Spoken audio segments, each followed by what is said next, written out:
जय शिवराय मित्रांनो, आजचा आपला बलिदान दौडीचा चौथा दिवस आणि या चौथ्या दिवशी कळत नकळतपणे आपला जो प्रवास आहे तो अनप्लॅन्ड असा गोपाळगडाकडे म्हणजेच अंजनवेलच्या गोपाळगडाकडे वळला गेला। आणि ह्या दुर्मिळ अशा ज्या दुर्गम भागात असलेल्या किल्ल्याचे दर्शन आज आपल्याला घडले।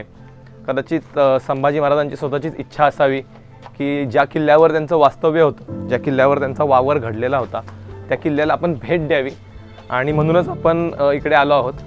सो अंजनवेल किल्ल्याच्या गोपाळगडाचा हा महादरवाजा ज्यातून आज आपण एंटर करतो आहोत। आपला पुढचा प्रवास हा विजयदुर्गला होता, परंतु मी काल सांगितल्याप्रमाणे काही कारणास्तव आपल्याला इकडे गोपाळगडाकडे यावं लागलं। परंतु ह्या गोपाळगडावरती सुद्धा छत्रपती संभाजी महाराजांच्या कोणत्या गुणविशेषांबद्दल आपल्याला माहिती मिळते याचे पुरावे आपल्याजवळ ऑलरेडी होते। त्यामुळे त्यांचं आपण इथे वाचन करून त्या भावनांना समजून घेऊ शकतो, त्या गुणांना जाणून घेऊ शकतो आणि छत्रपती संभाजी महाराजांच्या शिस्तीचं एक उत्तम उदाहरण देणारी घटना ही तत्कालीन पुराव्यांमध्ये आपल्याला मिळते आणि त्याचं वाचन आज आपण इथे करून संभाजी महाराजांना समजून घेण्याचा प्रयत्न करणार आहोत आणि जाणून घेण्यासाठी आज आपण इथे थोडी भटकंती करणार आहोत। जय शिवराय। नमस्कार, जय शिवराय। माझे नाव सुयोग सुधाकर शिंदे, मूळ गाव लासलगाव नाशिक आणि कर्मभूमी मुंबई। सध्या माझं मास्टर्स इन स्ट्रक्चर्समध्ये झालेलं आहे आणि मी एका MNC कंपनीमध्ये जॉबला आहे। जेव्हा मी घरातनं निघालो बलिदान दौडसाठी तर मी पूर्णपणे एक नॉर्मल की ठीक आहे आपल्याला एक दौड करायची आहे, आपण जायचं, हे किल्ला बघायचा, इथे महाराजांचा इतिहास वाचायचा, चरित्र। पण जेव्हा पुरंदरला पहिली भेट दिली, जिथे जन्म झाला तिथे भेट दिली, जेव्हा चरित्राचं वाचन सुरू झालं आणि जेव्हा ते हळूहळू महाराज समजायला लागले, महाराजांचे वेगवेगळे गुणविशेष कळायला लागले, तेव्हा समजलं की आपलं वाचन खूप अपुरं आहे किंवा आपण जे वाचलं ते छोटं आहे। एक महाराजांना अनुभवण्यासाठीचा ही जी वेगळी संकल्पना आहे याच्यासाठी प्रवास करतो आहे आणि वेगवेगळ्या किल्ल्यांवर जाऊन महाराजांना अनुभवतो आहे, म्हणजे एक वेगळाच अनुभव आहे हा।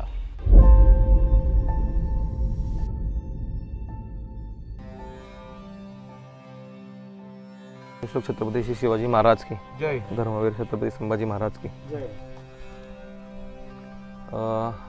आज आपण अंजनवेलच्या गोपाळगडावरती आलो आहोत आणि आपल्या बलिदान दौडीच्या मोहिमेचा आजचा चौथा दिवस आहे आणि आज आता आपण ज्या जागेवर आलो आहोत ती आपल्या प्लॅनमध्ये नव्हती, आपल्या बकेट लिस्टमध्ये नव्हती, तरी आपण आलो असलो नकळतपणे इथे, तरीसुद्धा ह्या जागेचं महत्त्व प्रचंड आहे। म्हणजे छत्रपती संभाजी महाराजांबद्दल आपण अनेक गोष्टी ऐकतो, पण त्यामध्ये आपण नेहमी शिवाजी महाराजांच्या शिस्तीचं उदाहरण देतो। शिवाजी महाराज शिस्तीसाठी किती म्हणजे शिस्तप्रिय होते, शिस्तीला धरून चालणारे होते आणि शिस्त त्यांच्यासाठी त्यांच्या यशाचं गमक मानलं जातं। परंतु संभाजी महाराजांचं कॅरेक्टर रंगवताना कदाचित अनेक इतिहासकारांकडून जाणतेपणे संभाजी महाराजांवर बेशिस्तीचा ठपका कायम ठेवला गेला की बेछूट वर्णन होतं, बेछूट वर्तन असायचं, मनमानी कारभार असायचा, राजा झाल्यानंतर सुद्धा, राजा होण्याआधी सुद्धा। आणि या सगळ्या गोष्टी करत असताना अनेक आपल्याला असे रेफरन्स पण मिळतात की संभाजी महाराज हे संतापी होते, शीघ्रकोपी होते, कुठल्याही गोष्टीवर राग धरणारे होते। परंतु छत्रपती शिवाजी महाराजांच्या शिस्तीची उदाहरणं ज्यावेळेस आपण ऐकतो की शिस्त बसवण्यासाठी केलेल्या शिक्षा किंवा जरब बसवण्यासाठी केलेल्या शिक्षा ह्या काही पटीने संभाजी महाराजांपेक्षा पण काही ठिकाणी आपल्याला ॲग्रेसिव्ह दिसतात, परंतु त्यामुळं आपण त्यांना संतापी म्हणतो का, तर नाही। तर तसंच संभाजी महाराजांसोबत पण झालेलं आहे। संभाजी महाराजांनी काही केलेल्या शिस्तीसाठी बसवलेल्या काही जे अंमल होते, ज्या बेसिक काही गरजा असतात की शिस्त पाळण्यासाठी काही कडक बंदोबस्त करणं गरजेचं असतात, ते संभाजी महाराजांनी केले म्हणून त्यांच्यावर आपण लगेच असा ठपका ठेवणं हे अत्यंत चुकीचं आहे। आणि त्यांना ते शिस्तप्रिय होते आणि त्या शिस्तीला धरून वागणारे होते, त्याचंच उदाहरण हा किल्ला देतो। आपण अनाजी पंतांना केलेल्या शिक्षाबद्दल कायम हायलाईट करतो आणि त्यांच्याबद्दल धार्मिक द्वेष, जातीय द्वेष असल्याबद्दलचं पसरवतो, परंतु संभाजी महाराजांचे नियम हे शिवाजी महाराजांप्रमाणेच सर्वांना सारखे होते। तो कोणीही असो, कुठल्याही जातीचा असो, जर का त्याचं कार्य स्वराज्य कार्याच्या विरोधात असेल तर त्याची गर्दन मारायला संभाजी महाराजांनी आणि शिवाजी महाराजांनी दोघांनी कधी कुठला विचार केला नाही। कारण का राष्ट्रहिताचं कार्य करत असताना राष्ट्राच्या विरोधात जाणारं कार्य हे खपवून घेतलं जाणार नाही, हा आपल्या स्वराज्याचा एक विधिलिखित नियम होता। मग त्यात घरचा माणूस जरी आला तरी त्याला दयामाया नव्हती। आणि तुम्ही विचाराल की ह्या गडाचं त्याच्याशी काय कनेक्शन आहे, तर शिस्तीचं संभाजी महाराजांच्या उदाहरण देण्याचं आपल्याकडे एक पुढचं जे पुरावा आपल्याला जे मिळतो ते संभाजी महाराजांचा राज्याभिषेक झाल्यानंतर पुढच्या काळामध्ये ह्या अंजनवेल च्या गोपाळगडचा एक किल्लेदार होता. त्या किल्लेदाराचं नाव नाही मी घेत, पण त्या किल्लेदाराच्या अंडर ह्या पूर्ण किल्ल्याची व्यवस्था होती आणि त्या किल्लेदाराच्या टेरिटरीमध्ये त्याची जी काही जागा होती, किल्ला सोडून जे बाजूच्या जागा ज्या असतात बंदराच्या किंवा समुद्रकिनाऱ्याच्या, त्यामध्ये पोर्तुगीज अधिकाऱ्यांपैकी काही अधिकाऱ्यांनी आपल्याला वखारीसाठी जागा हवी अशा एक त्यांच्याशी मागणी केली. बरं, ती मागणी स्वराज्याकडे केली होती, परंतु स्वराज्याकडे केलेल्या मागणीचा आपल्याकडे शिरस्ता असा होता की आपल्याकडे समजा जर का परकीय कुठली आपल्याला डील करायची असेल तर त्यासाठी काही अधिकारी नेमले होते, त्यांना याची सूचना देणं हे या इथल्या किल्लेदाराचं काम असतं. परंतु आपल्याकडे आलेल्या सत्तेचा, आपल्याकडे हातात आलेल्या पॉवरचा गैरवापर आपल्याही लोकांनी केलेलाच होता आणि तो एक मानसिक गुणधर्म आहे माणसाचा. आणि त्याच हिशोबाने किल्लेदाराला वाटलं की आपल्याकडे जर काही टेरिटरी आहे तर आपणच याचे मालक आहोत आणि त्या पोर्तुगीज अधिकाऱ्यांना त्यांनी ती जागा दिली. आर्थिकच मदत त्याच्यामध्ये त्यांना झाली असणार आहे आणि ते साहजिकच आहे. किल्लेदाराला काही पैशांचा आमिष दाखवल्याशिवाय किंवा पैसे दिल्याशिवाय पोर्तुगीजांनी ही बोलणी त्याच्यासोबत केली नसणार आणि त्याच लाचेला भुळून त्या किल्लेदाराने कुठलाही स्वराज्याचा शिरस्ता न पाळता त्या किल्लेदारांना ती जागा, त्या व्यापाऱ्यांना ती जागा दिली. त्याला फक्त असंच वाटलं की हे व्यापारी आहेत, काय करणार आहेत तर फक्त व्यापार करतील. अशीच भावना आपल्या प्रत्येकांमध्ये एरवी बेशिस्त वागताना असते की काय होणार आहे, एवढंसं काम तर आपण करतोय, यातून काय मोठं होणार आहे. परंतु फक्त व्यापार करण्यासाठी आलेले जे पोर्तुगीज अधिकारी होते त्यांच्यापैकी काही लोकांनी नंतर मग तिकडे बांधकामासाठी परमिशन मागितली की आम्हाला इथं बांधकाम करणं गरजेचं आहे, आम्हाला सामान ठेवायला जागा पुरत नाही, सामान ठेवण्यासाठी गरजेचं आहे. आणि ते करत असताना मग किल्लेदाराने परत एकदा तीच चूक केली. जागा दिलेली पहिली चूक, दुसरी चूक, परमिशन दिली बांधकामाला. बांधकाम केल्यानंतर त्या लोकांनी तिकडे त्यांची वखार बांधली, वखारीत सामान ठेवायला लागले. मग सामान ने-आण करण्यासाठी तांड्याचे लोक येऊ जाऊ लागले. लोकांचा वावर वाढला. मग लोकांचा वावर वाढल्यानंतर तिथली व्यवस्था सांभाळण्यासाठी, शिस्त लावण्यासाठी त्या लोकांनी तिथे ॲम्युनिशन्स ठेवण्यासाठी मागणी केली की आम्हाला इथं शस्त्र ठेवण्यासाठी परमिशन द्या, कारण का शस्त्र नसतील तर आम्ही इथली व्यवस्था कशी सांभाळणार, उद्या आमचे वखार कोण लुटायला आलं तर आम्ही कसं सांभाळणार. आणि हे सगळं झाल्यामुळे या सगळ्या गोष्टी घडत असताना, ह्या गोष्टीपासून इथल्या गोष्टी महाराजांपर्यंत पोहोचवणं गरजेचं असताना महाराजांना या गोष्टीपासून अभिन्न ठेवण्यात आलेलं काही काळासाठी. आणि त्या काळातच पटापट पोर्तुगीजांनी आपली पावलं उचलून त्या वखारीचं लवकरच एका गडीमध्ये रूपांतर केलं. आणि ज्या दिवशी शस्त्रास्त्र, तोफा किल्ल्यावर चढवल्या गेल्या त्या दिवशी त्यांनी त्याच किल्लेदारासोबत धावा बोलला आणि त्या किल्लेदारावर अटॅक करायचा प्रयत्न केला आणि त्यांच्यासोबत लढाई जिंकली. ह्या किल्ल्यावरून त्या वखारीसोबत लढाई जिंकली आणि थेट त्या वखारीवाले पोर्तुगीज ह्या किल्ल्यावर आपला हक्क सांगू लागले आणि आपला हक्क मांडण्यासाठी ते भांडू लागले आणि किल्ल्यावरची लढाई जिकरीची होऊ लागली. जिकरीची झाल्यावर काही क्षणासाठी हा किल्ला काही अंशी त्यांच्या ताब्यात सुद्धा गेलेला होता. परंतु ही गोष्ट संभाजी महाराजांच्या कानावर गेली. आता बाकी सगळ्या गोष्टी लपून राहू शकतात, पण लढाईसारखी मोठी गोष्ट स्वराज्यात लपून राहू शकत नाही. आणि ती गोष्ट ज्यावेळेस संभाजी महाराजांच्या कानावर पडली त्यावेळेस त्यांनी तुरंत आपला मोर्चा जो आहे तो इकडे वळवला. आपले मुख्य अधिकारी इकडे पाठवले. या किल्ल्यावरचा जो काही लढा चालू होता, तंटा चालू होता, तो मिटवला. पोर्तुगीजांना इकडून हाकलून देऊन आपला किल्ला परत आपल्या ताब्यात घेतला. आणि नंतर सगळ्यात पहिलं कार्य त्यांनी जे काही केलं असेल ते पोर्तुगीजांना शिक्षा करण्याच्या आधीचं पहिलं कार्य काय जे केलं असेल ते सगळ्या आपल्या सैनिकांसमोर, सगळ्या आपल्या लोकांसमोर, किल्लेदाराला सगळ्यांसमोर ह्याच किल्ल्यावरती गुडघ्यावर बसवून त्याचं शिर जे होतं ते धडावेगळं केलं. ते धडावेगळं करताना त्याची जात बघितली नाही, त्याचा धर्म बघितला नाही, त्याचा हुद्दा बघितला नाही. आपण फक्त असंच म्हणतो की अष्टप्रधानांसारख्या मोठ्या हुद्द्याच्या व्यक्तीचं, एका हुशार व्यक्तीचं आपण हत्या केली, हे चुकीचं झालं, ह्यात आपण जातीयवाद बघतो. पण किल्लेदार ही सुद्धा पदवी काही छोटी नसते आणि किल्लेदार सुद्धा हे काय हुद्दा छोटा नाही आहे. परंतु त्याचंही कुठली जात नाही बघितली. परंतु त्याचं कार्य हे जे काय होतं ते स्वराज्यविरोधी कार्य होतं, स्वराज्याला धोक्यात आणणारं कार्य होतं. त्यामुळे त्याला शिक्षा देताना देखील संभाजी महाराजांनी विचार केलेला नाही आहे आणि त्याला शिक्षा दिलेली आहे. त्यामुळे शंभूचरित्र शिकण्यासाठी आपल्याला ह्या गोष्टीचा, संभाजी महाराजांच्या स्वभावाचा अंदाज घेणं गरजेचं आहे की तो संताप हा फक्त त्यावेळेच्या घटनेपुरता, जसं आपण बघितलं की सुधागडवरचा तो संताप जो होता तो स्वराज्यद्रोह केल्यामुळं होता, राष्ट्रद्रोह केल्यामुळे होता. त्यामुळे तो संताप असणं गरजेचंच आहे आणि तो प्रत्येकामध्ये असणं गरजेचं आहे. पण त्या संतापासोबतच अकबरासोबत डील करताना 1 वर्ष त्याला खेळवत ठेवण्यासाठी जो संयम लागतो तो संयम देखील असणं गरजेचं आहे. सो संभाजी महाराज समजून घ्यायचे असतील तर आपल्याला असं नाही म्हणून चालणार की संभाजी महाराज हे एकाच स्वभावाच्या धाटणीचे होते. जसं आपल्या स्वभावात अनेक छटा असतात तसं त्यांच्याही स्वभावात अनेक छटा होत्या. त्या सगळ्या छटा समजून घेणं हेच आपल्या बलिदान दौडीचं उद्दिष्ट आहे आणि तेच उद्दिष्ट अशा किल्ल्यांवर येऊन साध्य होतं. कारण का अशा किल्ल्यांवर येऊन त्या स्वभावाचं वर्णन करणं, त्या स्वभावाला समजून घेणं म्हणजेच छत्रपती संभाजी महाराजांचं जे काही कॅरेक्टर आहे ते मनात कोरणं आहे. माझ्या मते आज आपला चौथा दिवस आहे आणि चौथ्या दिवशी म्हणजे आपण जवळपास आपल्या मोहिमेचा अर्धा टप्पा गाठलेला आहे आणि ह्या अर्ध्या टप्प्यामध्ये आपण संभाजी महाराजांना समजण्याचा पुरेपूर प्रयत्न करत आहोत. हळूहळू एखादं चित्र जसं आधी पेन्सिलने ड्रॉ केलं जातं, मग रंगाने रंगवलं जातं, त्याची सजावट होते, तसं तसं संभाजी महाराजांचं व्यक्तिचरित्र, चेहऱ्याचं रूप नाही पण व्यक्तिचरित्र आपल्या मनात हळूहळू रंग घेत आहे आणि पुढच्या 8 दिवसांमध्ये 8व्या दिवसापर्यंत आपल्या मनात संभाजी महाराजांबद्दलची पूर्ण व्यक्तिरेखेची प्रतिकृती ही प्रत्येकाच्या मनात तयार असेल याबद्दल शंका नाही. जय शिवराय. छत्रपती संभाजी महाराजांच्या शिस्त ह्या अजून एका वेगळ्या पैलूला समजून घेऊन आम्ही गोपाळगडाकडून आपल्या पुढच्या मूळ प्रवासाकडे निघालो, म्हणजेच आपला विजयदुर्ग. परंतु विजयदुर्गपर्यंतचा प्रवास हा पार होणे फार अवघड होते. वाटेमध्ये रत्नागिरी लागणार होते आणि रत्नागिरीत नुकतेच उद्घाटन झालेले छत्रपती संभाजी महाराजांचे भव्य स्मारक याला भेट देण्याची आम्ही ठरवले. आज आपण गोपाळगडवर सकाळी होतो तर गोपाळगडची आपण आज अवस्था बघितली आणि आज आपण स्मारकापाशी आलेलो आहोत. तर गोपाळगडमध्ये अक्षरशः आज एक आंब्याची बाग झालेली आहे. म्हणजे फक्त तो काय ज्या वैयक्तिक माणसाच्या हातात ती प्रॉपर्टी असेल तर ती आंब्याची बाग करून ठेवली आहे किल्ल्यासाठी. फक्त तटबंदी बाहेरून काय असेल ती थोडीफार दिसते आणि तेच आज इथं आपण आलो आहे तर आपल्याला इथं संभाजी महाराजांचं भव्य असं स्मारक दिसतंय. तर याचा पण सर्व लोकांनी विचार करण्याची गरज आहे की स्मारकांच्या बरोबरच आपण इतिहास वाचला पाहिजे आणि तो इतिहास जगला पाहिजे. जसं की आपण आता 4 दिवस झालं इतिहास जगतोय, ती विचार घेऊन, ती विचारांची ज्योत घेऊन बाहेर पडतोय.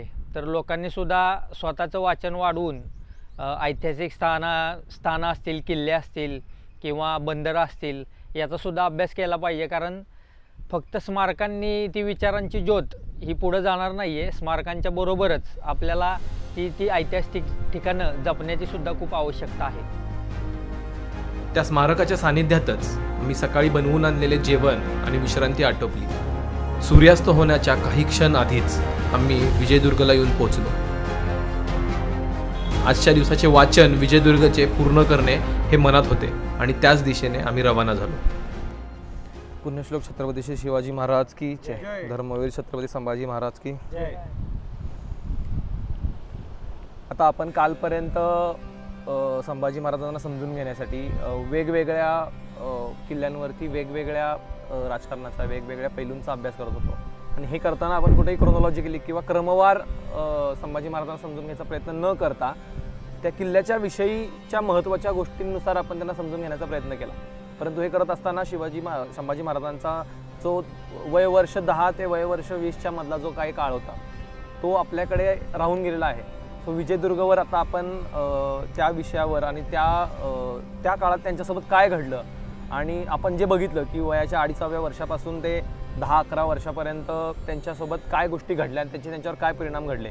तसंच त्याहीपेक्षा जास्त आता महत्त्वाचं आहे की थेट ज्यावेळेस त्यांना जाण यायला लागली, समजायला लागल्या गोष्टी, तेव्हा ज्यावेळेस त्यांच्यासोबत काय गोष्टी घडल्या त्याचा पुढे जाऊन काय परिणाम घडला हे आता आपण समजून घेऊयात. संभाजीला दिवाणी कामकाजाचे शिक्षण दिलेले होते असे दिसते. कर्यात मावळ येथे कुलकर्ण जानकी कोंब रंगभट बिन बाळंभट ठकार हिची मिरासी होती. शंकररावजी भोवर मुतालिकीस ठेवला होता. हा कागद संभाजीराजेंनी करून दिला होता. तरी यादव नामदेव यांनी संभाजीचा कागद शंकररावजी भोवर यांचे कुलकर्णी म्हणून नेला. म्हणून शिवाजी महाराजांनी कर्याती मावळेचा सुभेदार आणि हवालदार यांना घेऊन दिलेला तो कागद रोखून धरण्याविषयी आणि शंकररावजी मुतालिकच असल्याचे दिनांक 12-10-1674 रोजी लिहिले. 1675च्या सुमारास शिवाजी आणि मुघल यांच्यात तहाची बोलणी सुरू होती. महाराजांनी काही किल्ले द्यावे, 5-6 हजाराची मनसब देऊन मुलाला बादशाही नोकरीत पाठवावे या अटींवर मुघल आणि शिवाजी यांच्यात तह व्हायचा होता. परंतु पक्का विश्वास नसल्यामुळे शिवाजी महाराजांनी मुघल सेनापतींकडे आपल्या मुलाला पाठवण्याचे रहित केले. महाराजांना आदिलशहावर स्वारी करायची असल्याने त्यांनी खान जहान बहादूरशी बोलणी सुरू केली. 7/7 1675 रोजी खानाच्या अर्जावरून शिवाजीचा मुलगा संभाजी याला 6080 लाख दमाची मनसब, नगारे, नौबती, झेंडा दिल्याचे फरमान पातशहाने गुज्जर दाराबरोबर रवाना केले. तह झाला. असाच जुलैपर्यंत सर्वांचा समज होता, परंतु प्रत्यक्षात शिवाजी महाराजांनी हा तह होऊ दिलाच नाही.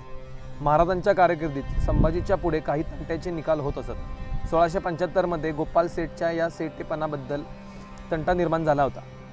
13/3/1675 या तंट्याचा निकाल लागला. या महजरात संभाजी होता. गोपाळ सेठच्या बाजूने निकाल लागून त्याचे सेठ पण खरे ठरले. त्याबद्दल संभाजीला भेट म्हणून होन आणि सरकारी सेरणी म्हणून त्याने 150 होन द्यावे असे ठरले. आता हे उल्लेख जे आपण वाचतोय 1675चे 74 ते 75चे हे उल्लेखातले काही गोष्टी आपल्याला जरी कळत नसल्या तरी हे यासाठी इथं दिलेले आहेत की संभाजी महाराजांचा कागदावर नाव यायला सुरुवात झाली आहे.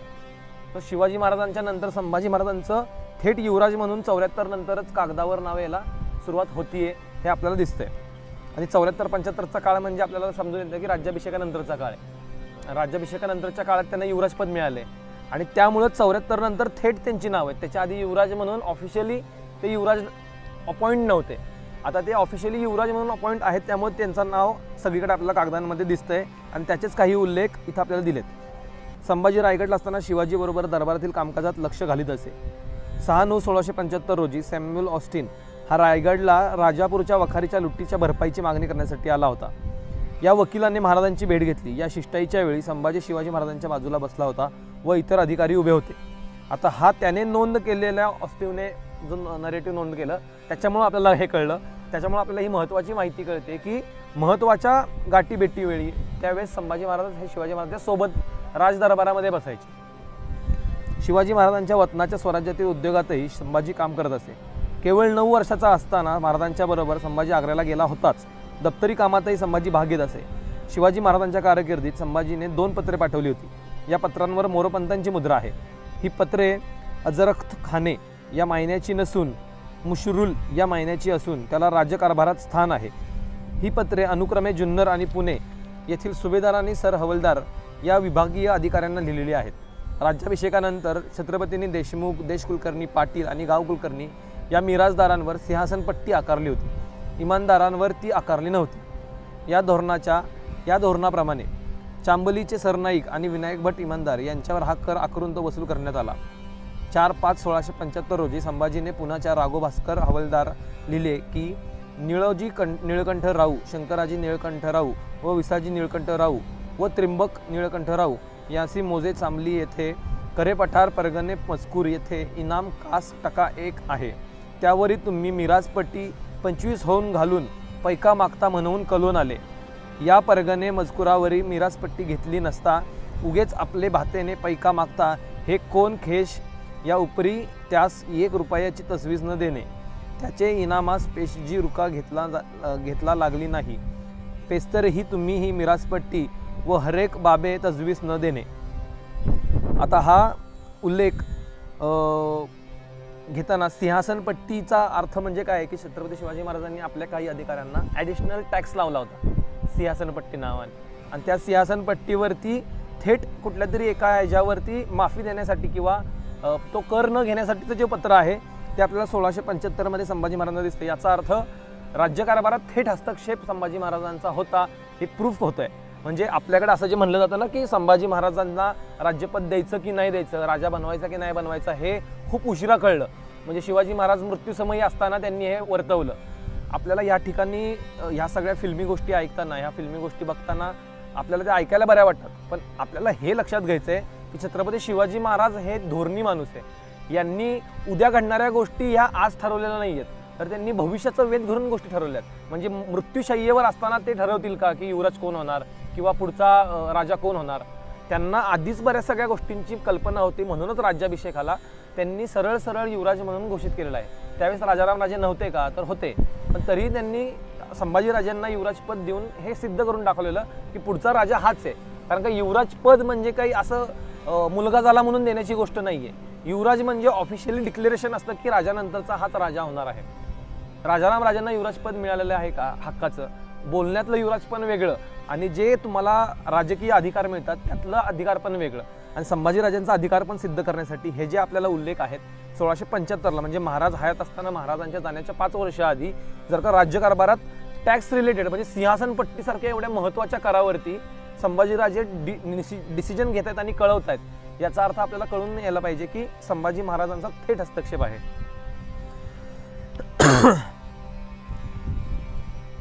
या पत्रांवरून संभाजी पित्याच्या कारभारात किती तन्मयतेने लक्ष घालीत असावा हे स्पष्ट होते. ही पत्रे अधिकारवाणीने लिहिली असून त्याच्यात पद्धतशीर व चोख कारभाराची ग्वाही देतात असेच वाटते. या हुकुमांची अंमलबजावणी होऊन राघव बल्लाळने ती सिंहासन पट्टी रद्द केली. संभाजीने शास्त्रे व पुराणे यांचा सखोल अभ्यास केला असल्यामुळे शिवाजी महाराजांनी त्याला 1675 साली धार्मिक बाबींचेही अधिकार दिले असावे. म्हणजे ह्या काही पत्रांच्या उल्लेखांमध्ये आपल्याला हे दिसतं की सिंहासन पट्टीच्या ह्याच्यात संभाजी महाराजांचं बोलणं म्हणजे कदाचित काही अंशी धार्मिक बाबींवर बोलण्यासारखं आहे. त्यामुळे संभाजी महाराज याबद्दल जर का ठोसपणे बोलत आहेत तर त्यांना ते अधिकार दिले असावे, त्याशिवाय ते हे बोलू शकत नाहीत असं अभ्यासकांचं मत आहे. फोंड्याच्या वेढ्यात महाराजांना मदत करण्यासाठी संभाजी तिथे गेला असावा. फोंडा घेतल्यानंतर त्याच्या आसपासच्या गावासंबंधी वाद निघाल्यामुळे संभाजी आणि गोवेकर पोर्तुगीज यांच्यात लढाई झाली. त्यात संभाजीला माघारे यावे लागले होते. ज्या पत्रात या लढाईची बातमी दिलेली होती त्यातच शिवाजी मेला आणि संभाजी गादीवर आला असे म्हटले होते, परंतु ही बातमी विश्वासार्ह नव्हती. यावरून महाराजांच्या गोव्यातील राजकारणात संभाजीची चांगली मदत होती असे म्हणल्या वाचून राहणार नाही. फोंडा किल्ला घेतल्यावर त्याच्या जागी खाली येणारी 60 गावे सोडून देण्याचे संभाजीने गोवेकर पोर्तुगीजांना कळवले होते. आता शिवाजी महाराजांनी जिंकलेल्या प्रदेशामधला पोर्तुगीजांचा भाग आणि फोंडा किल्ल्याखालचा जो 60 गावांचा जो भाग आहे तो संभाजी महाराज पोर्तुगीजांना माफ करतायत. याचा अर्थ महाराजांनी किल्ला जिंकलेला आहे, त्याच्यावरती इन्चार्ज काइंड ऑफ आपल्याला संभाजी महाराज दिसत आहेत, लढाईचे पण आणि त्याच्यानंतरच्या राज्यकारभाराचे पण. याचा अर्थ हा किती थेट हस्तक्षेप आहे सगळ्या गोष्टींमध्ये संभाजी महाराजांचा.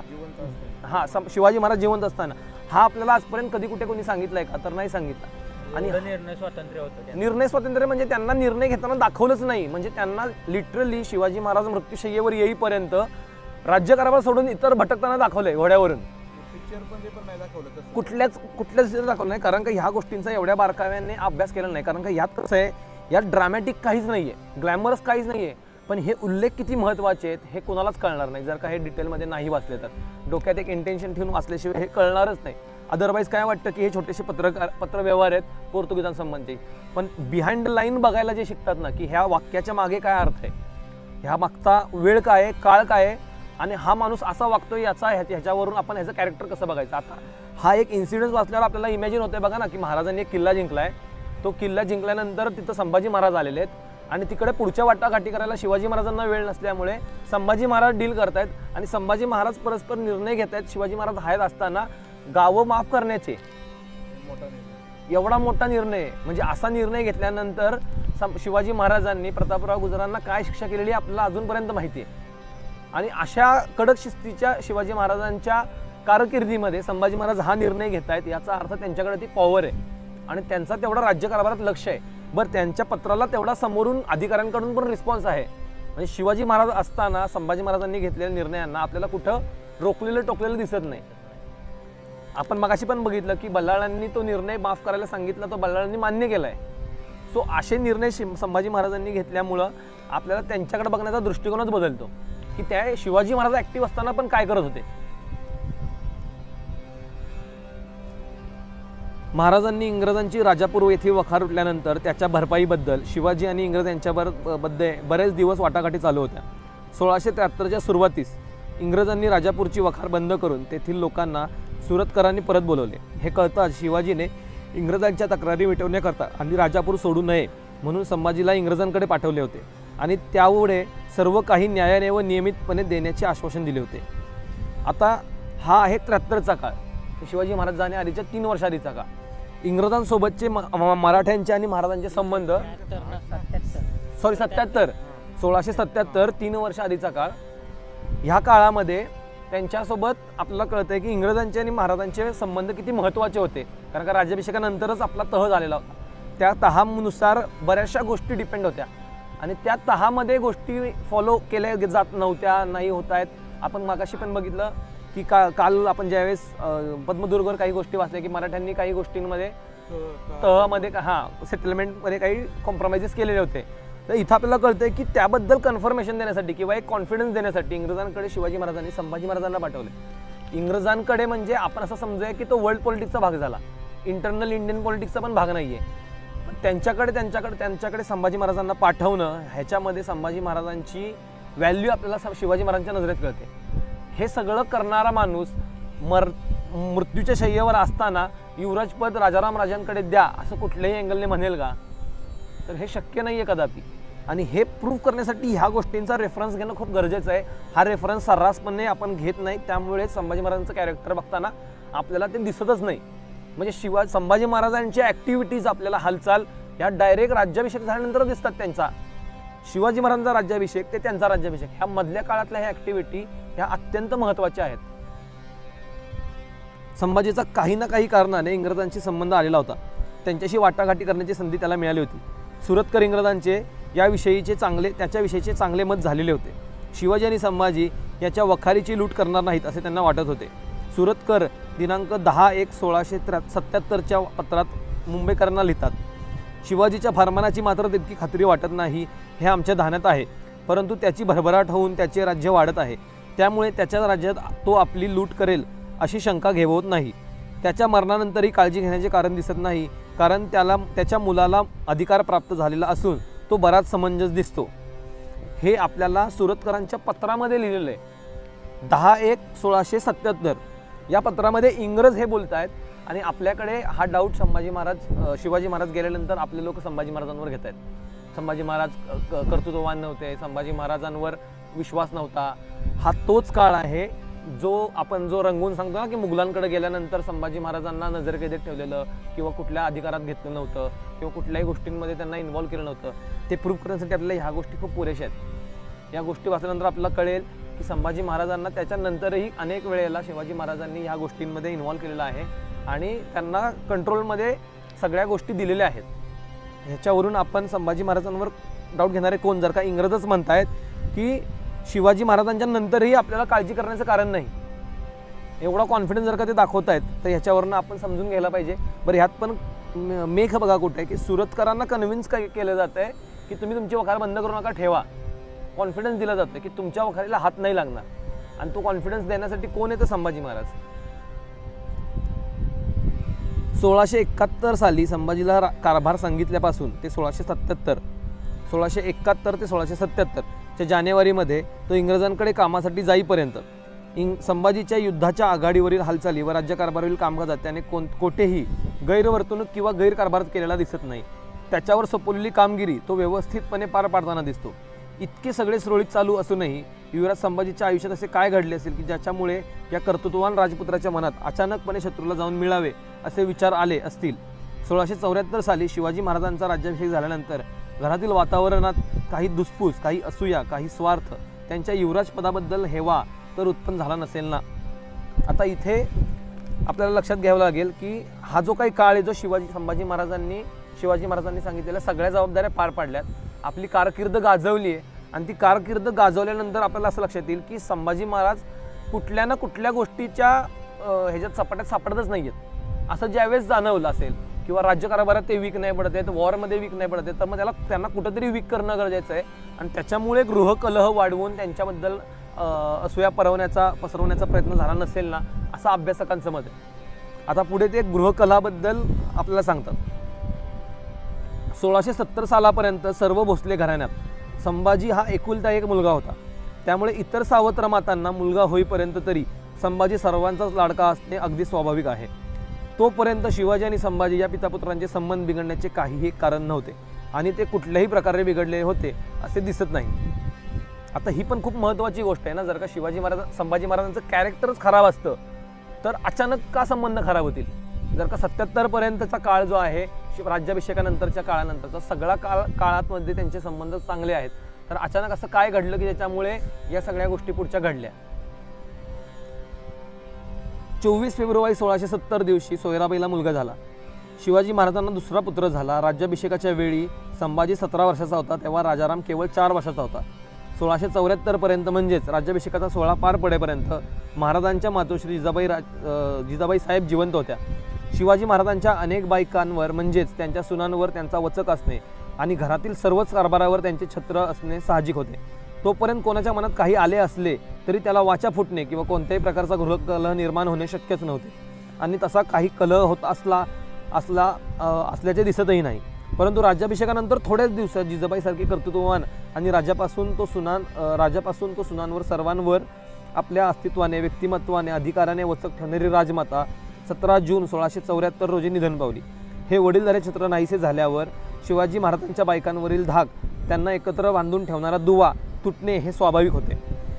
याच्यावरून आपल्याला एक लक्षात येतं की संभाजीराजांचा काटा जर का काढला तर युवराज पदाची पुढची जबाबदारी डायरेक्ट ऑटोमॅटिक राजारामराजांना येते आणि पट्टराणीचा मान असल्यामुळे तो एक सोपी गोष्ट होती करायला. संभाजी महाराजांना काढणं म्हणूनच सोयराबाईंच्या मनात जे आपल्याला येते ना लक्षात पुढे की पट्टराणीचा मान मिळाल्यानंतर त्यांच्या मनात ती लालसा उत्पन्न झाली की संभाजी महाराजांना जर का आपण काढू शकलो जागेवरनं, भलेही त्यांना आपण मारू नाही शकत पण त्यांना ते किती कर्तृत्ववान नाही आहेत हे दाखवलं किंवा अयोग्य आहेत पदासाठी हे दाखवलं तरी पण आपलं एक काम भागतंय. त्याच्यामुळे 74 नंतर आपण असं समजूयात की नंतर पण 77 पर्यंत शिवाजी महाराजांसोबत त्यांचं काही भांडण नाहीये, पण आपण असं समजूयात की ही गोष्ट खूप स्लो डेव्हलप झाली आहे 74 नंतर. महाराजांचा राज्याभिषेक होईपर्यंत गादीच्या वारसाचा हक्काचा प्रश्न निर्माण होण्याचा संभवच नव्हता. त्यानंतर या प्रश्नानं डोके वर काढले. राज्याभिषेकाच्या वेळी सोयराबाईला पट्टराणीचा मान मिळाला असला तरी तिचा मुलगा राजाराम याला युवराज पद न मिळता तो मान संभाजीकडे आला. इंग्रज वकिलानेही महाराजांसोबत युवराजांना आहेर केला. संभाजीला सिंहासनाच्या पायरीवर बसवण्यात आले तेव्हा संभाजीला वारसा हक्क या अर्थाने मान्यता झाल्यासारखेच प्राप्त होते. आता हे वाक्य किती महत्त्वाचं आहे की संभाजीराजांना राज्याभिषेकाच्या वेळी पायरीवर बसवलंय. पायरीवर बसवण्याचं इंडिकेशन समजून घेणं किती गरजेचं आहे. पायरीवर बसवणं म्हणजे की राजानंतरचं युवराजपद त्याला मिळालं म्हणजे आता पुढे तो चढणार आहे. आता काय वेगळं डिक्लेअर करायची गरज आहे की युवराजपद कुणाला द्या आणि राजा कुणाला बनवा. ह्या पुस्तकात लिहिलेल्या भाकड कथ्या, पिक्चरमधले डायलॉग आणि काही बखरकारांनी मुद्दामून हेतुपुरस्सर घातलेल्या गोष्टी यांना बळ देऊन लोकांनी पिक्चरमध्ये हे सीन घुसवलेत की शिवाजी महाराज मृत्यूशय्येवर असताना हा विचार करत होते की युवराजपद द्यायचं कुणाला. काही गोष्टी कलात्मक दाखवताना त्या गोष्टींचा पडसाद पुढच्या कैक पिढ्यांवर पडतो हे समजून घेणं खूप महत्त्वाचं आहे. त्यामुळे आजच्या पिक्चर्सला आपण असं म्हणतो की नाही काही दाखवलं तरी चालून जातं, त्यात काय एवढी मोठी गोष्ट आहे, पण त्याच्यामुळे पुढची पिढी ह्या त्या गोष्टीला इतिहास समजत असतात हे आपण विसरून जातो आणि त्याचाच पडसाद आपल्याला आत्ता संभाजी महाराजांच्या कॅरेक्टरवर बघायला मिळतो. शिवाजी, सोयराबाई आणि संभाजी यांच्यातील गृहकलहाचा उल्लेख अनुपुरातील कहाणी बकरीत केलेला आहे. हे वर्णन मनुष्य स्वभावाला धरून आहे. शिवाजी महाराज 1674-75च्या सुमारास स्वतःच्या कारकिर्दीत यशाच्या शिखरावर पोचले असता त्यांना गृहकलहाने बेजार केले होते. राजाराम राजाला गादी मिळावी म्हणून सोयराबाईने महाराजांजवळ हट्ट सुरू केला असे शिवदिग्विजय बकरीत आणि अनुपुराणात म्हणले आहे. जिजाबाई निधन पावल्यानंतर सोयराबाईने राजाराम राजाला गादी मिळवण्यासंबंधी बोलणे केले असे शिवदिग्विजय बकरीत आहे. तर हा प्रसंग महाराज कर्नाटकाच्या स्वारीवर जाण्यापूर्वी अनुपुराणात रंगवला आहे. दोन्हींचा काळ साधारणपणे एकच आहे. म्हणजे दोन समकालीन डॉक्युमेंट्समध्ये हा उल्लेख आपल्याला मिळतो की सोयराबाईंची इच्छा आहे की राजाराम पदांना युवराजपद मिळावं आणि हे कधी दक्षिण दिग्विजयाच्या आधी.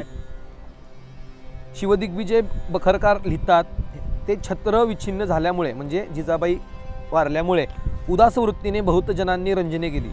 श्रीमंत सौभाग्यवती वज्रचुडे मंदित सौ सोयराबाई साहेब राजाराम साहेबांची मातोश्री आहेत. आजपर्यंत थोरल्याबाई साहेबांनी मनोरंजन करून स्थितीने आता इथे बघा थोरल्याबाईंनी लिहिलंय. थोरल्या म्हणलं की आपल्याकडे काय हिशोब आहे, थोरला म्हणजे मोठा, पण ह्या वेळे इथं थोरला म्हणजे पदाने थोरला असतं. आज पण बघा शिवाजी महाराज आणि संभाजी महाराजांचा एका वेळी उल्लेख करताना म्हणजे एका समकाळामध्ये थोरले महाराज आणि दहान महाराज उल्लेख होतो, धाकटे महाराज. तर थोरले महाराज म्हणजे कोण आहे की वयानं मोठे म्हणून नाही तर हुद्द्याने मोठे असलेले महाराज आणि ह्या हिशोबाने थोरले महाराज म्हणलं जातं. इथं पण तसाच उल्लेख की सोयराबाई वयानं कोण आहेत ते महत्त्वाचं नाही पण त्या थोरल्या आहेत तर मोठ्या आहेत आणि ह्याचा उल्लेख चुकीचा वाचल्यामुळे थोरल्याबाई म्हणजे वयानं सगळ्यात मोठ्या ही गल्लत इतिहास वाचताना होते. सोयराबाई साहेब यांनी राजकारभारी अनुकूल जाणून महाराज व्रतस्थ होते, महालात जात नव्हते. ते दिवशी महाराज निजले. त्यांच्याजवळ येऊन बाईसाहेब आल्यात आपल्याला बोलवतात म्हणून सुचवले. त्यात महाराजास एक दिवशी बाई विचारू लागली की ज्येष्ठ पुत्र दौलतीचे अधिकारी आहेत त्यांच्या व पदरच्या मनुष्यांचे बनत नाही. माझे मूल लहान आहे, यावरही सरकाराचा लोभ आहे. त्यास संस्थान त्याजला अधिकार द्यावयाचा किंवा वडिलाकडे सोपवायचा हे सांगावे. हे सोयराबाईंचे उद्गार ऐकताच आपण वैभव भोगावे हे तुमच्या मनात नाही, तुमच्याजवळ यापुढे येऊ नये म्हणून महाराज निघून गेले. त्यामुळे आपल्या मुलाला अधिकार असावा, संबंधित नसावा हे तिच्या मनात आले आणि वरवर ती त्यांची समोर गोडगोड वागली तरी महाराज मरतील तर बरे असे निखलासपणे तिला वाटू लागले. त्यामुळे धूर्त राजांनी रामदास स्वामींजवळ दुःख व्यक्त केले. बखरकाराच्या म्हणण्याप्रमाणे स्वामींनी महाराजांची समजूत घातली. सोयराबाई स्वार्थासाठी कोणतेही कृत्य करण्यास कमी करणार नाहीत, म्हणून हस्ताक्षर पाहून करणे तरी करावे, स्वदस्तूर असेल ते मान्य करावे, चिन्हावरी जाऊ नये असे शिवाजीने बाळाजी औजींकरून सर्व किल्ल्यांवर कळवले. आता हा उल्लेख शिवदिग्विजय बखरीमधला जरी असला तरी हे जे काही शिवाजी महाराजांनी सर्व किल्ल्यांवर लिहिलेलं पाठवलेलं आहे याच्यावरून किल्ल्याच्या सदरेवरती षडयंत्र शिस्त आहेत याचा आपल्याला स्पष्ट उल्लेख आपल्याला ह्याच्यातनं मिळतो की हस्ताक्षर पाहून गोष्टी मान्य करू नयेत. हस्ताक्षराचा अर्थ काय आहे? पत्र शिवाजी महाराज लिहित नसत. पत्र लिहितो कोण? तर बाळाजी औजी चिटणीस लिहितोय. तर चिटणीसाकडनं पत्र बळजबरीने लिहून जाऊ शकतं हे आपल्याला संभाजी महाराजांच्या केसमध्ये बघायला मिळालं ना, सुधागडच्या. मग ह्याच्यावरूनच कळतं की शिवाजी महाराजांनी पण ते सांगितलंय की नुसतं हस्ताक्षर बघून चेक नाही करायचं, तर सगळे शिक्के मायने नीट चेक करा, नक्की कुणाचा शिक्का आहे, काय शिक्का आहे. कारण का जरी हस्ताक्षर बाळाजींचं असतं तरी शिक्का कुणाचा आहे ते महत्त्वाचं असतं. महाराजांनी शिक्का मारलाय कारण का शिक्का हा त्याचा वापरला जातो. शिक्का महाराजांचा वापरतात, सोयराबाईंचा वापरतात, जिजाबाईंचा वापरतात. तो मारायला दुसरी माणसं ठेवलेली नसतात कारण का ते शेवटचं आयडेंटिफिकेशन आहे की सगळं लिहून झालंय. आता फायनल जेव्हा शिक्का मारला तेव्हा त्याला ऑथॉरिटी. म्हणून महाराज सांगतायत की बाकी सगळ्या गोष्टीवर जाऊ नये, तर महत्त्वाच्या सगळ्या गोष्टी वाचाव्यात. अनुपुराणात या बखरीसारखाच मजकूर आहे. 1678 ते 80 सालात भोसले घराण्यात गृहकलह निर्माण झाला होता. या संबंधीची कागदपत्रे उपलब्ध नसली तरी त्याचे वर्णन काव्यांमध्ये आढळते.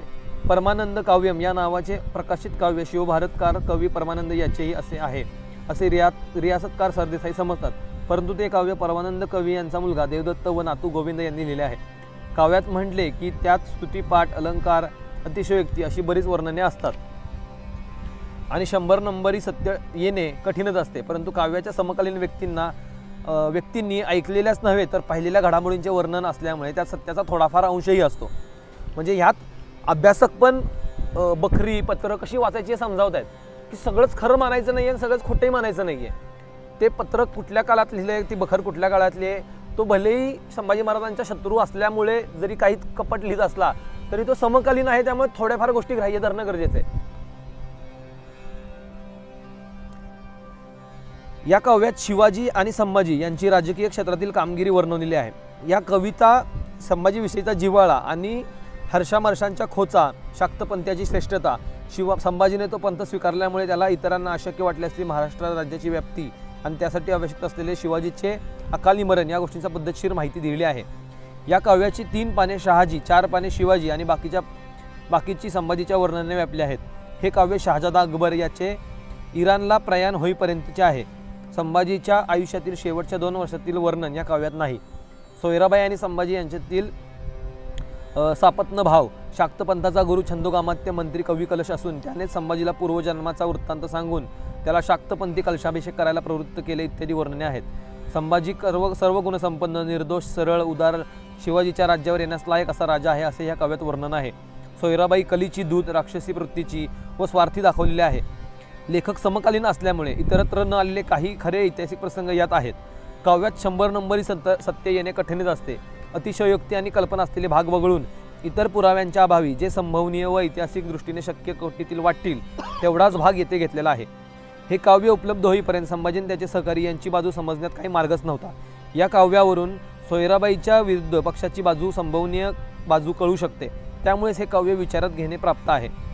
1676 ते 80 या 4 वर्षाच्या काळापुरता या काव्याच्या आधाराने इतिहास जुळवण्याचा प्रयत्न केलेला आहे.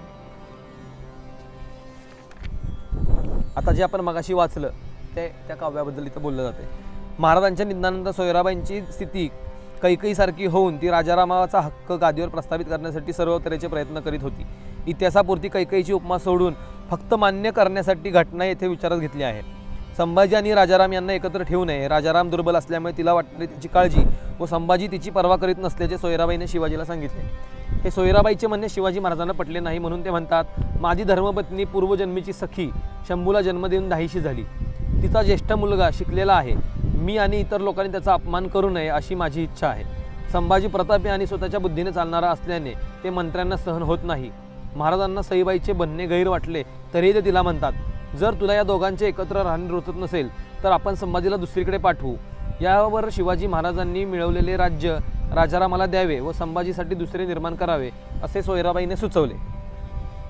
अशी चर्चा घरात सुरू असताना शिवाजी महाराजांनी कर्नाटकाच्या स्वारीवर जाण्याचे ठरवले. निघण्यापूर्वी त्यांनी सभा भरवली. ते सिंहासनावर बसले असता संभाजी तेथे गेला. त्यांनी वडिलांच्या पायावर डोके ठेवले. महाराजांनी संभाजीला जवळ बसण्याचा आग्रह केला. राजनीतीचा अभ्यास केलेला सुशिक्षित संभाजी विनयामुळे त्यांच्या शेजारी बसला नाही. महाराज संभाजीला म्हणतात, आपल्याला मिळालेल्या राज्यावर मुलाने राज्य केले तर लोक त्याला मान देत नाहीत. मुलगा विद्वान आहे की नाही हे तो जवळ राहिला असता कळत नाही. मला सुद्धा शहाजीने पुण्यास ठेवले. उतार वयामुळे मला स्वराज्याचे रक्षण करणे जड जात आहे. तरी हे राज्य मी तुला देतो. राज्यातील कोणताही भाग तुझ्या सावत्र भावाला देणार नाही. त्याच्यासाठी मी नवीन राज्य जिंकेन, म्हणजे तुमच्या दोघांना स्वतंत्रपणे राज्य निर्माण करता येईल. राजाराम लहान आहे, तो मला प्रिय आहे. तो स्वतः राज्य भोगावयास मागत नाही. तुझे गुण मोठे आहेत. पृथ्वी मी तुला ताब्यात देण्यास तयार आहे. खरे म्हणजे राज्य एकाचेच होऊ शकते. जरी शरीराची वाटणी होऊ शकत नाही तशी राज्याची वाटणी होऊ शकत नाही. हे राज्य कोणातरी एकालाच दिले पाहिजे. मी दुसरे राज्य जिंकून येईपर्यंत तू रायगडाला सोयराबाईच्या सहवासात न राहता शृंगारपूरला जाऊन प्रभावळीत सुभ्याचा कारभार पहा. संभाजी यावर म्हणतो, आमचे दैव हेच आमच्या सुखदुःखाचे कारण आहे. त्याला आईबाप कोण जबाबदार नाहीत. तुम्ही नसाल तर स्वराज्यात माझे मन रमणार नाही. तुम्ही येथेच राहा. तुम्ही असलात म्हणजे बरे. वाटणीची कल्पना चूक आहे, व्यवहाराला धरून नाही. बापाजवळ मी राज्य मागणारा राजपुत्रच नव्हे. सोयराबाईला संभाजीराजेंनी रायगडावर राहायला नको होते असे संवादावरून स्पष्ट होते. तिने स्पष्टपणेच माझ्या मुलाला राज्य द्या, संभाजीची दुसरीकडे व्यवस्था करा असे म्हणल्याचे बखरांनी काव्य सांगते. ही सगळ्यात मोठी मेक आहे संभाजी महाराजांच्या मनात एक कलह निर्माण करण्यासाठी, की शिवाजी महाराज एकतर पराक्रम दाखवण्यासाठी घेऊन जात नाहीयेत, दुसरीकडे ठेवतायत आणि वरून त्यांच्याबद्दलच्या अफवा. आता ह्या अफवा जर का पत्रात इंग्रजांच्या आत्ता आहेत तर ह्या संभाजी महाराजांच्या कानावर नसतील का? तर साहजिकच असतील. तर याचा पण विचार आपण करायचा आहे की जो पराक्रमी कर्तृत्ववान राजपुत्र 1677 पर्यंत आपल्याला दिसतोय, तो अचानक 78, 79 आणि 80च्या काळामध्ये थोडा टेन्शनमध्ये, थोडा डिप्रेशनमध्ये आणि थोडासा बाकीच्या गोष्टी पराक्रमाच्या आपल्याला आजमावायला न मिळाल्यामुळे डिप्रेस झालेला दिसतोय. आता 77 नंतरच्या काळामध्ये बघा आपल्याला संभाजी महाराजांच्या राजकीय उल्लेखाची फार पत्र ह्याच्यात दिसत नाहीत. 77च्या आधीची आहेत. म्हणजे कुठेतरी तो गृहकलह वाढला आणि संभाजी महाराजांचा हस्तक्षेप जो काय होता त्यात पण मध्ये काही आडकाठी केलेल्या असल्याची शक्यता आहे. म्हणजे काय की अधिकाऱ्यांना आपल्याकडे वळवून महाराजांना हे सारखं पटवून द्यायचं, म्हणजे ब्रेन वॉश करायचा की त्याने संभाजी महाराजांनी आज हा व्यवहार चुकीचा केला, संभाजी महाराजांनी आज हा तंटा चुकीचा सोडवला, संभाजी महाराजांनी ह्यांना कर सवलत दिली, त्यांना कर सवलत दिली, त्याच्यामुळं करात तुटवडा पडतो, अशा गोष्टीत कान भरणे किंवा यांनी माझा अपमान केला. आता काही उल्लेख असे येतात की संभाजी महाराज अनाजी दत्तोंना अनेक वेळेला लाचखोर म्हणले भर सभेत. आता ह्याचे संभाजी महाराजांकडे काही ठोस पुरावे असतील, त्यामुळे कदाचित त्यांनी त्यांना लाचखोर म्हणलं असावं. नाही तेवढं कसं म्हणतील ना, एवढं जबाबदार अधिकाऱ्यांना त्यांच्या निगेटिव्हिटी जास्त बाहेर आल्या आफ्टर 77 नंतर. म्हणजे अनाजींचं असं म्हणणं होतं की बाबा मला तुम्ही असं म्हणण्यामुळं त्यांच्या मनात कदाचित संभाजी महाराजांबद्दलचा राग उत्पन्न होण्याची कारण आहेत. कारण का अदरवाईज संभाजी महाराजांबद्दल काही वाईट वाटायचं काही कारण नाहीये. पण एकतर सोयराबाईंचं पुश मिळलं, म्हणजे संभाजी महाराज आणि अनाजी दत्तो हे रिलेशन जरी आपण बघितलं ना तरी 73-77च्या आधी हे कुठेही फाटलेलं दिसत नाही आपल्याला. 77-74च्या आधी जिजामाता असताना 74च्या आधी नंतरच ते फाटत गेले. म्हणजे जिजामाता असताना ह्या गोष्टी नाही घडलेल्या. कर्नाटकाच्या स्वारीवर निघताना संभाजी महाराजांसोबत होता. दिनांक 21/10/1677 रोजी संभाजी शृंगारपूरला येऊन राहिला. महाराजांनी विश्वनाथ नावाच्या आपल्या विश्वासू माणसाला संभाजी बरोबर पाठवले होते. शृंगारपुरात संभाजी वेळ कसा घालवित असे याची माहिती अनुपुराणात मिळते. संभाजी रोज व्यायाम करीत असे. त्याला व्यायामाची आणि मल्लखांबाची आवड होती. शृंगारपुराच्या दुर्गम प्रदेशात त्याने धनुर्विद्येचा अभ्यास केला. त्याने तेथे अष्टादश पुराणे क्रमाने ऐकली. त्याने कामकंदकीचा व इतिहासाचा अभ्यास केला. तेथेच त्याने बुधभूषण ग्रंथ लिहिला असावा. तो लोकांशी मृदूपणाने वागत असे. जे लोक त्याचा आश्रय मागण्यास त्यांना तो आश्रय देत असते. शिवाजी महाराजांच्या मंत्र्यांनी त्रास दिलेली प्रजा शृंगारपुराला संभाजी महाराजांकडे जात असे. संभाजी त्याला आधार व दिलासा देत असते. तेथे संभाजीचा चांगला जम बसला. सोयराबाईंनी तिच्या सह्याकारांना हे बघवेना म्हणून त्यांनी संभाजीला त्रास देण्यास सुरुवात केली. संभाजी खंबीर असल्यामुळे त्यांचे काही चालले नाही. आता हे समजून घेताना आपल्याला हे बघायचं आहे की पॉवर शिफ्टिंग आणि कॅरेक्टरमधले बदल कसे असतात बघा. म्हणजे शिवाजी महाराजांनी सोयराबाईंनी प्रयत्न हा केला की हा रायगडावर राहू नये, ह्याला लांब पाठवा. पण ज्याच्या कॅरेक्टरमध्येच कर्तृत्व आहे, ज्याच्या कॅरेक्टरमध्येच राजेपणा आहे, त्याला तुम्ही कुठेही नेऊन टाका, तो तिथं सोनं करणार आहे. त्याला तिथं शृंगारपुराला तर लोक न्याय निवडण्यासाठी राज्यात म्हणजे रायगडवर जाणं अपेक्षित आहे, तर तिकडं न जाता महाराज नाही येत म्हणून संभाजी महाराजांकडे जात आहेत. हे इगो हर्ट होणारीच गोष्ट आहे आणि वरच्या मंत्रिमंडळासाठी की बाबा आम्हाला काही किंमतच नाही का. म्हणून मुद्दामून हेतुपुरस्सर ह्या काळामध्ये शिवाजी महाराजांना पत्र लिहून अनाजी दत्तोंनी सोयराबाईंनी कळवलेलं आहे की संभाजी राजकारणात हस्तक्षेप करत आहेत, लोकांना कर सवलत देत आहेत, अशी पत्र शिवाजी महाराजांना पाठवली गेली आहेत. शृंगारपुरात संभाजीने कालीची उपासना केली, त्याचे परमानंद काव्यात विस्तृत वर्णन आहे. बंगालमध्ये शाक्त पंथाचा शिवयोग महाराष्ट्रात संभाजीच्या येथे शृंगारपुरात राहिला होता. त्या परिसरात संभाजी राहत होता तो कराडे ब्राह्मणांच्या वस्तीचा भाग होता.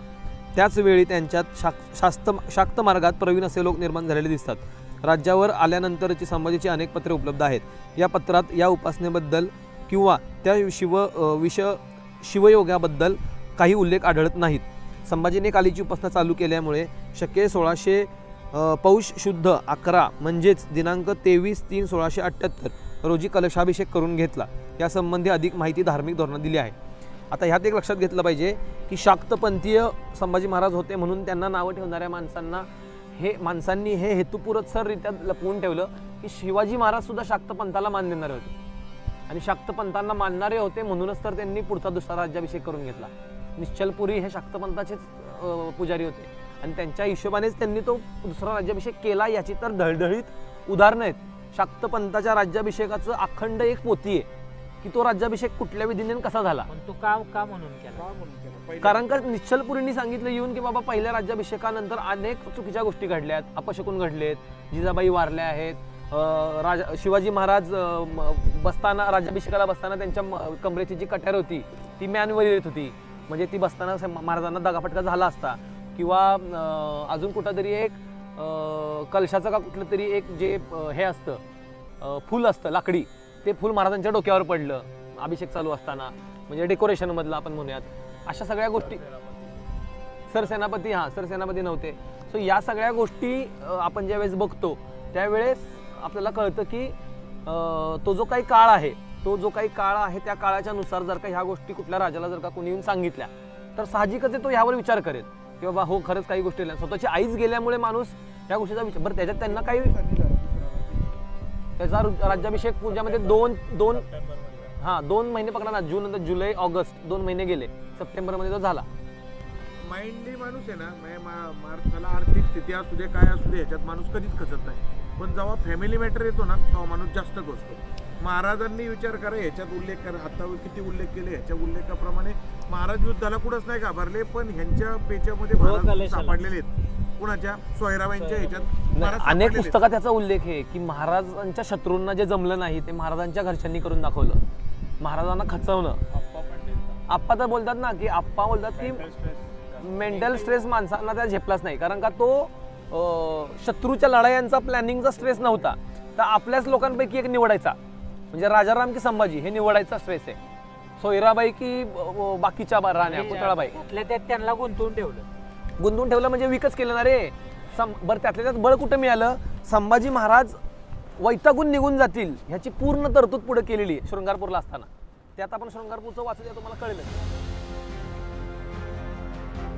सकाळी गोपाळगडचं पूर्ण दर्शन करून किल्ला फिरून आपण विजयदुर्गच्या दिशेने सकाळी निघालो होतो.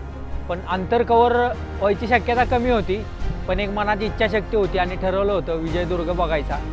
सूर्यास्त व्हायच्या आधी एक अर्धा तास आपण विजयदुर्गवर पोचलो आणि आपलं जे नित्यक्रमानं संभाजी महाराजांच्या चरित्राचं जे वाचन होतं ते वाचन आपण इथं आज केलं आहे. आणि जी इच्छाशक्ती होती, आपण ज्या इच्छाशक्तीनं आलो होतो की आज आपल्याला विजयदुर्ग बघायचा आहे आणि उद्या आपल्याला गोव्यातील किल्ले जुव्याचा किल्ला आहे तिकडं आपल्याला जायचं आहे